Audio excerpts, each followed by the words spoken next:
نحمده ونصلي ونسلم على رسوله الكريم اما بعد فاعوذ بالله من الشيطان الرجيم بسم الله الرحمن الرحيم صلوا على الحبيب صلی اللہ تعالی علی محمد صلی اللہ علیہ وآلہ وسلم۔ فرمان مصطفیٰ صلی اللہ علیہ وسلم، جو شخص مجھ پر درود پاک بھیجتا ہے تو جب تک وہ درود شریف بھیجتا رہتا ہے فرشتے اس کے لیے دعائے رحمت کرتے رہتے ہیں۔ اب بندے کی مرضی ہے کم پڑھے یا زیادہ، جتنی دیر پڑھتا رہے گا اللہ کے فرشتے اس کے اوپر دعائے رحمت کرتے رہیں گے۔ صلو علی الحبیب صلی اللہ تعالی علی محمد۔ سامعین محترم، آج میں آپ کے سامنے سورہ فلق کے حوالے سے چند باتیں گوش گزار کروں گا۔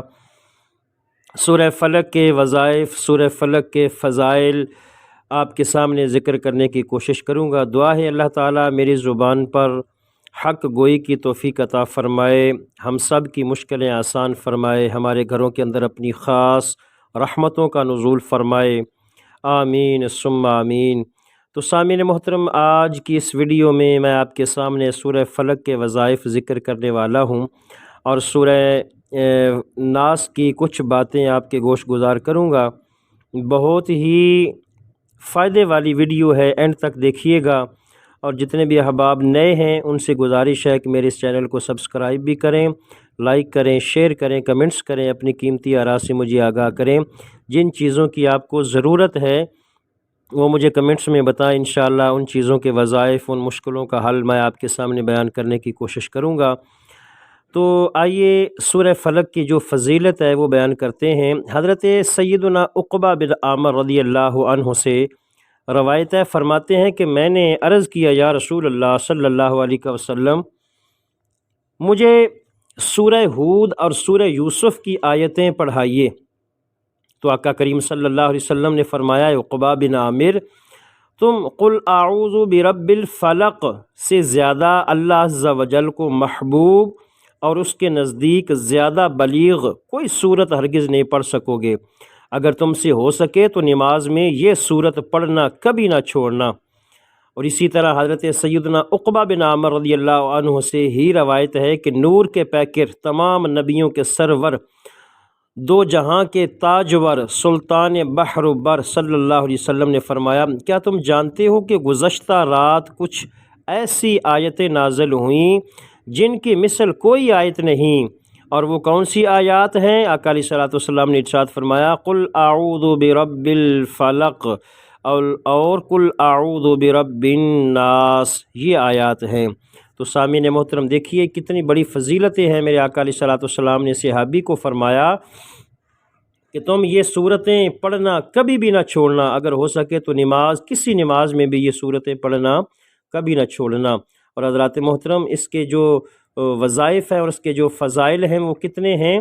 آقا کریم صلی اللہ تعالیٰ علیہ وآلہ وسلم کا ایک معمول جو ہے، سیدہ طیبہ طاہرہ عائشہ صدیقہ رضی اللہ عنہا آپ روایت کرتی ہیں، فرماتی ہیں کہ جب رسول اللہ صلی اللہ علیہ وسلم رات کو اپنے مبارک بستر پر تشریف لے جاتے تو اپنی دونوں ہتھیلیوں کو ملا کر سورہ اخلاص، سورہ فلق اور سورہ ناس، قرآن پاک کی آخری 3 سورتیں پڑھتے ہوئے ان ہاتھوں پر پھونک مارتے، پھر اپنی ہتھیلیوں کو جسم مبارک پر جہاں تک ہاتھ پہنچ سکتا پھیر لیتے، ابتدائے سر، چہرے اور جسم کے بالائی حصے سے فرماتے، اور یہ عمل آپ 3 مرتبہ کرتے تھے۔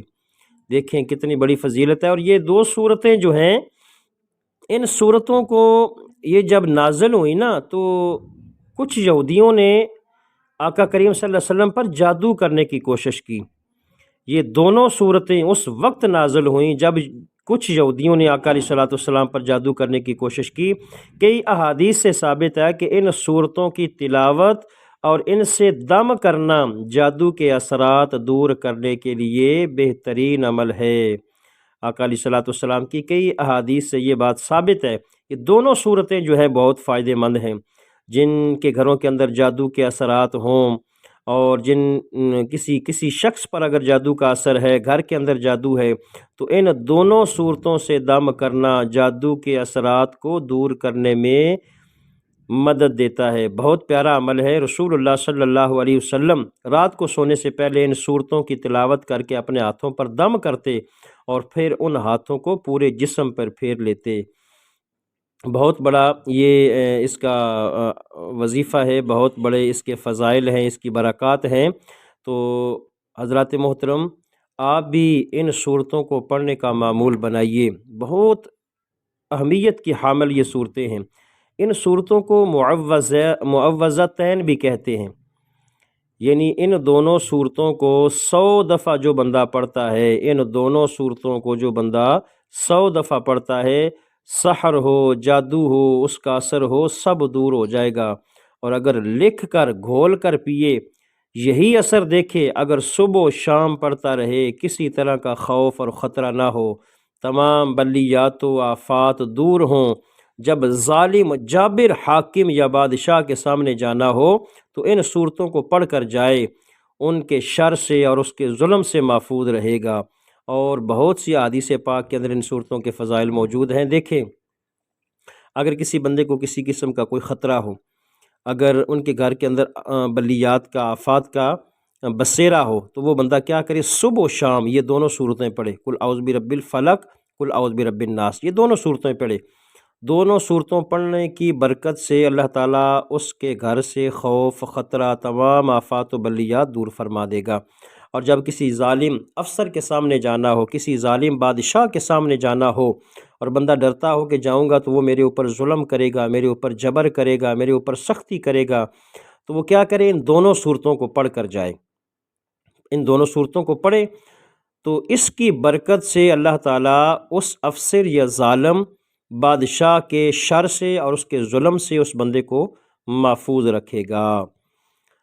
اور اس کے علاوہ جو بندہ یہ چاہے کہ اس کے رزق میں اضافہ ہو، حضرات محترم، یہ رزق کے اندر برکت کے لیے بہت ہی پیارا یہ وظیفہ ہے۔ جس موضوع پر آج میں نے یہ ویڈیو بنائی ہے وہ یہی ہے کہ رزق کی بارش ہوگی اور اتنا رزق برسے گا جیسے پانی بارش کے قطرے ہوتے ہیں، بارش کی طرح اس کے گھر کے اندر روزی برسے گی۔ اگر کوئی بندہ اس کا معمول بنائے تو معمول کیسے بنائے گا؟ وہ وظیفہ کون سا ہے؟ جو وظیفہ میں آپ کو بتانے والا ہوں، آج کی اس ویڈیو کی جان ہے، وہ وظیفہ یہ ہے۔ حضرت امام ابو الحسن شاذلی رحمۃ اللہ تعالی علیہ فرماتے ہیں کہ سورہ فلق جو بندہ پڑھتا ہے، سورہ فلق جو بندہ کثرت سے پڑھتا ہے، کثرت سے پڑھنے والے پر روزی بارش کے قطروں کی طرح برستی ہے۔ یہ کوئی عام بندے کی بات نہیں ہے، یہ حضرت امام ابو الحسن شاذلی رحمۃ اللہ تعالی علیہ کا فرمان ہے۔ سورہ فلق کثرت سے پڑھنے والے پر اللہ تعالی روزی جو ہے وہ بارش کے قطروں کی طرح برساتا ہے۔ لہٰذا صبح و شام درود پاک 11 بار، سورہ فلق 41 بار، پھر درود پاک پڑھے 11 بار، تو یہ معمول بنائے گا تو انشاءاللہ بہت جلد اس کے اثرات ملنے شروع ہو جائیں گے۔ جو بندہ چاہے کہ اس کے گھر کے اندر روزی کی بارش ہو، رزق کی بارش ہو، اس کے گھر کے اندر رحمتوں کا نزول ہو، اللہ تعالیٰ کی برکتوں کا نزول ہو، وہ کثرت سے سورہ فلق کو پڑھا کرے۔ سورہ فلق، قل اعوذ برب الفلق من شر ما خلق ومن شر غاسق اذا وقب ومن شر النفاثات فی العقد ومن شر حاسد اذا حسد۔ یہ سورت جو بندہ کثرت سے پڑھے گا اس کے گھر کے اندر رزق کی بارش ہوگی، اتنا رزق آئے گا کہ اس کے لیے سنبھالنا مشکل ہو جائے گا۔ طریقہ کیا ہے؟ صبح و شام درود پاک پڑھے 11 بار، پھر سورہ فلق 41 بار پڑھے، پھر 11 بار درود پاک پڑھے۔ یہ روزانہ کا معمول بنا لے، انشاءاللہ بہت جلدی اس کے اثرات ملنے شروع ہو جائیں گے۔ اس کے علاوہ نبی پاک صلی اللہ تعالیٰ علیہ وآلہ وسلم نے ارشاد فرمایا کہ جو بندہ قل هو اللہ احد، قل اعوذ برب الفلق اور قل اعوذ برب الناس صبح و شام 3 مرتبہ پڑھ لیا کرے، تو یہ چیز جو ہے، یہ پڑھنا جو ہے، یہ اس کے لیے ہر چیز کے لیے کافی ہو جائے گا۔ یعنی جو بندہ یہ تینوں صورتیں 3 مرتبہ پڑھتا ہے، یہ حضور علیہ الصلوۃ والسلام نے ارشاد فرمایا کہ اس بندے کے لیے ہر چیز کے لیے کافی ہو جائے گی۔ اور ملا علی قاری رحمۃ اللہ تعالیٰ علیہ نے شرح مرکات کی جلد نمبر 4 میں یہ بات نقل فرمائی ہے۔ یہ تینوں صورتیں جو ہیں، قل هو اللہ احد، قل اعوذ برب الفلق اور قل اعوذ برب الناس، یہ تینوں صورتیں ہر شر سے محفوظ کے لیے کافی ہیں، یا ان کا پڑھنے والا اگر کوئی اور وظیفہ نہ پڑھ سکے تو ان صورتوں کا ورد ہی اسے تمام وظائف سے بے نیاز کر دے گا، اور وہ بندہ ہر شر سے محفوظ رہے گا انشاءاللہ۔ بہت ہی آسان وظیفہ ہے، 2 سے 3 منٹ لگتے ہیں یہ تینوں صورتوں کو پڑھنے میں، تو یہ بندہ پڑھے گا تو سارے وظائف کا یہ سردار وظیفہ ہے، تو یہ انسان کو پڑھنا چاہیے۔ اعوذ باللہ من الشیطان الرجیم بھی دن میں کم از کم 10 مرتبہ پڑھنے والے کے لیے اللہ تعالیٰ شیطانوں کے شر سے بچانے کو ایک فرشتہ مقرر فرما دیتا ہے۔ یعنی جو بندہ یہ تینوں صورتیں پڑھتا ہے، اعوذ باللہ من الشیطان الرجیم پڑھتا ہے، تو اللہ تعالیٰ ایک فرشتہ اس بندے پر مقرر فرما دیتا ہے جو اس بندے کو شیطانوں کے شر سے محفوظ رکھتا ہے۔ تو حضرات محترم، یہ قرآن کے اندر ہر چیز کا حل موجود ہے۔ قرآن سے اپنے جو بگڑے کام ہیں ان کو سنوارنے کی کوشش کریں، قرآن سے ہر چیز کا حل نکالنے کی کوشش کریں۔ ہر بیماری کا علاج قرآن میں ہے، ہر مصیبت کا حل قرآن میں ہے، ہر بے برکتی کا حل قرآن میں ہے۔ اگر قرآن سے آپ تلاش کرنے کی کوشش کریں گے تو انشاءاللہ آپ کو بہت سی چیزیں ملیں گی، آپ کی یہ زندگی، یہ دنیا بھی سنور جائے گی اور آخرت بھی کامیاب ہو جائے گی۔ تو میرا آپ کو بتانا اور آپ کا سننا اللہ تعالیٰ اپنی بارگاہ میں قبول فرمائے، اور اللہ تعالیٰ ہم سب کا حامی و ناصر ہو، ہمارے گھروں کے اندر اپنی خاص رحمتوں کا نزول فرمائے۔ آمین بجاہ نبی صلی اللہ علیہ وآلہ وسلم۔